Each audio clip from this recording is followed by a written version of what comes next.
Tere päevast, poisid ja tüdrukud, mehed ja naised, daamid ja härrad. Pean kurbusega teatama, et hoolimata, et Arop andis meile kõigile suurepäraseid soovitusi keskenduda muusika tegemisele, on kahjuks tema ise veetnud enamus oma ajast Instagramis. Aga hea uudis on see, et nüüd on minu kord avada teile natukene telgitaguseid ja võib-olla heita natukene valgust mõndadele küsimustele, mis teil on viimase nädala jooksul tekkinud. Põhjus, miks ma Aropile väljakutse esitasin ning talle selle loo pühendasin, on väga lihtne.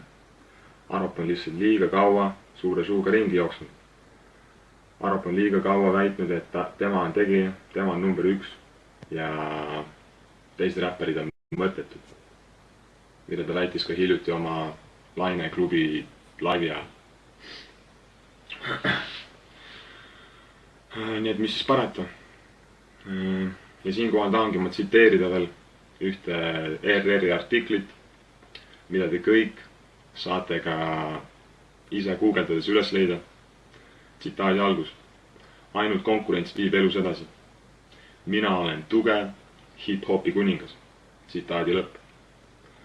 Aga mis on minu jaoks huvitav on see, et Arop julgeb norida ainult endast nõrgematega ning veelgi hämmastama panev on see, et oma hiljutises Instagrami pöördumises väitis Arop, et need kuningad ja troonid ei ole isegi päris. Kallis Arop, mina ei taha sinult mitte midagi, sest peale su tatoveeringute, Instagrami konto ja võltsinaeratuse sul lihtsalt ei olegi mitte midagi. Ma tahan, et sa teaksid, et sa võid ilusti oma fiktiivsed troonid, oma fiktiivsed kroonid ja oma fiktiivse story iseendale jätta. Aga arvesta sellega, et inimesed saavad teada.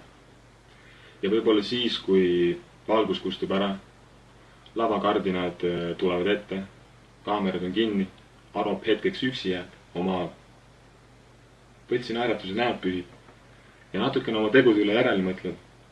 Võib-olla siis ei taba teda tulevikus ka enam ärevushood, paanikahood, masendus ning ta ei pea enam nii palju tablette sööma. Aga see selleks.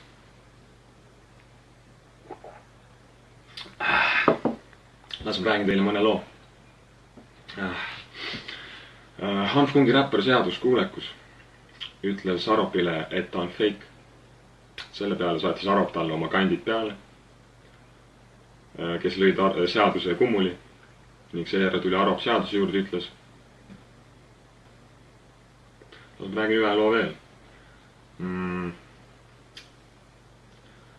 Arop koos oma sõpradega ründas purjus peaga minu tuttavat ja tema sõpru Tallinna vanalinnas. Vehiti lausa nugadega, nii et verd lendas. Riided olid ribadeks, aga õnneks keegi siiski fataalset viga ei saanud.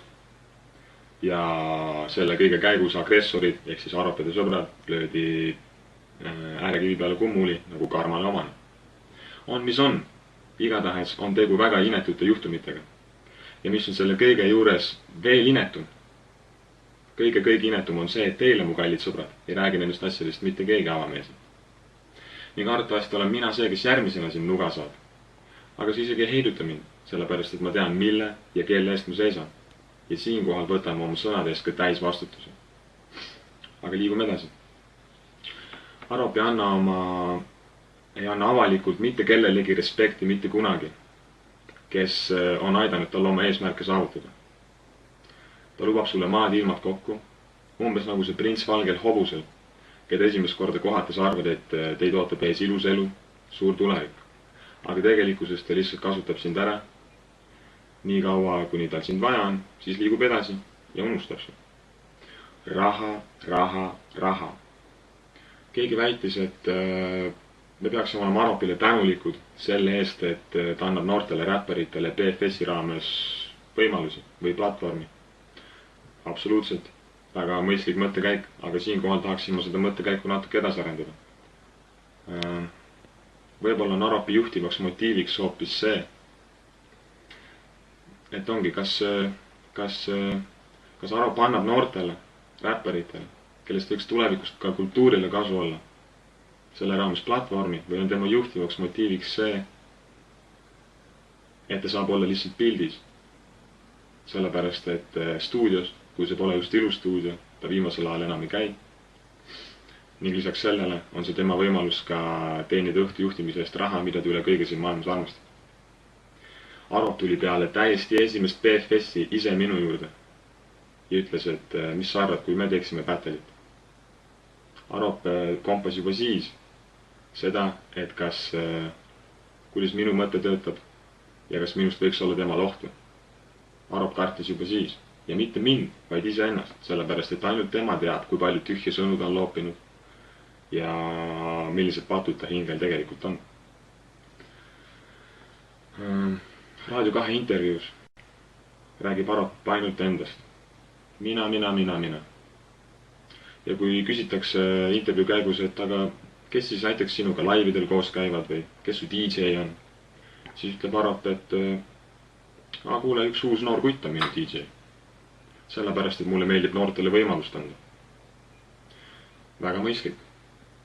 Ma tõesti tahan uskuda, et nii on.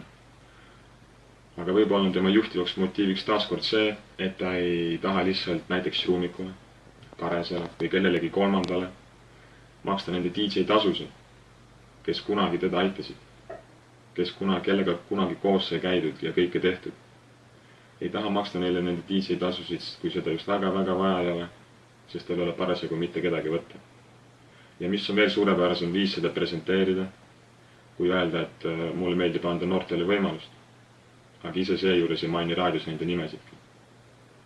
Põhjus, miks ma talle väljakutse esitasin ja ka selle loo tegin, on see, et sellistest inimestest tuleb teha eeskuju absoluutselt kõigile, vältimaks seda, et tulevikus keegi käituks samamoodi. Ning minu ja Aropi suurim vahe, suurim erinevus on see, et Arop manipuleerib enda ümber olevaid inimesi tegutsema enda kasuks ja mina inspireerin enda ümber olevaid inimesi tegutsema meie kasuks. Aga eks viimased kohtunikud olete siiski teie. Aitäh ja kena päeva!